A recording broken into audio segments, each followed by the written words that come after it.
தமிழ் மொழி நம்முடைய மொழி இருக்கு, தாய்மொழி. அவரவர் தாய்மொழி அவரவருக்கு உயர்ந்தது, நான் இல்லைன்னு மறுக்கல. ஆனா நம்முடைய அன்னை மொழி இருக்கிறது, அது ஒரு தெய்வீக மொழியாக போற்றப்படுகிற ஒரு அழகான மொழி. ஒரு சின்ன உதாரணம் சொல்லட்டுங்களா? எங்க ஏரியாவிலேயே ஒரு ரோட்டரி தலைவர் ஒருத்தர் இருக்கார். நான் சொல்றது ஒரு 10 ஆண்டுகளுக்கு முந்தி. அவர் பேர் சிவகுமார்னு பேர். அவருடைய வீட்டுக்கு நான் போயிருந்தேன்.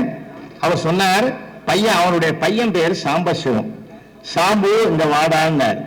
அந்த பையன் என்ன பண்ணா, அப்படியே துள்ளி துள்ளி தாவி தாவி போனான், நடந்து போகல. இப்ப நானு டாக்டர் சார்லாம் இருக்கோம்னா, இப்பெல்லாம் நாங்கெல்லாம் நடந்து தான் போவோம்.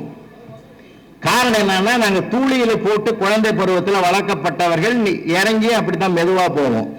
இப்பெல்லாம் நாம என்ன பண்ணிட்டோம், ஸ்பிரிங்ல போட்டு ஆட்டி விட்டதுனால அது எகிரி எகிரி குச்சியே தூங்குது.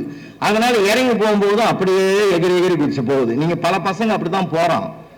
ஏன்னா அவன் வளர்ப்பு, நாம தான் காரணம். எதை விதைக்கிறோமோ அதுதானே அறுவடை செய்வோம். அப்படிதான் போறோம். போறவன் என்ன பண்ணா, வேகமா போய் அந்த பால் டம்ளர் நிறைய அந்த சர்க்கரை இல்லாத கொடுத்த அந்த பாலை கொண்டாந்து டேபிள்ல வச்சான். வச்ச உடனே அந்த பால் என்ன பண்ணுச்சு, இப்படி இப்படியும் அசைஞ்சது, கீழே விழறமா அசைஞ்சது. வச்ச வேகத்தில் நான் சவுத்தார்காட் டிஸ்ட்ரிக்ட்ல பிறந்தவன், விழுப்புரம் மாவட்டம்.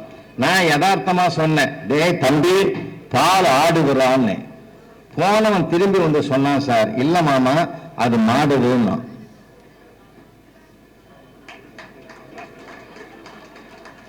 புரியுதா? அது ஆடுகிறான்றது நான் தழும்புதுன்னு சொல்லியிருக்கணும். அவன் ஆடுதுன்ன உடனே அது ஆட்டுப்பால் நினைச்சீங்கன்னு மாடுதுன்னா பார்த்தீங்களா? ஒரு சாதாரண ஒரு சொல்லு எப்படிப்பட்ட சுவையை தந்தது என்று அன்னை பூரா வியந்த தாய்மார்களை உங்களை நான் வணங்கி கேட்கிறேன். எப்ப பார்த்தாலும் அவனை ரசிங்கம்மா குழந்தைகளை.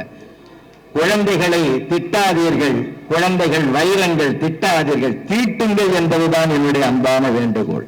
அவன்லாம் என்ன அழகா பேசுறான் தெரியுமா? இப்போ நான்லாம் ரொம்ப நேசிப்பேன் பிள்ளைகளை.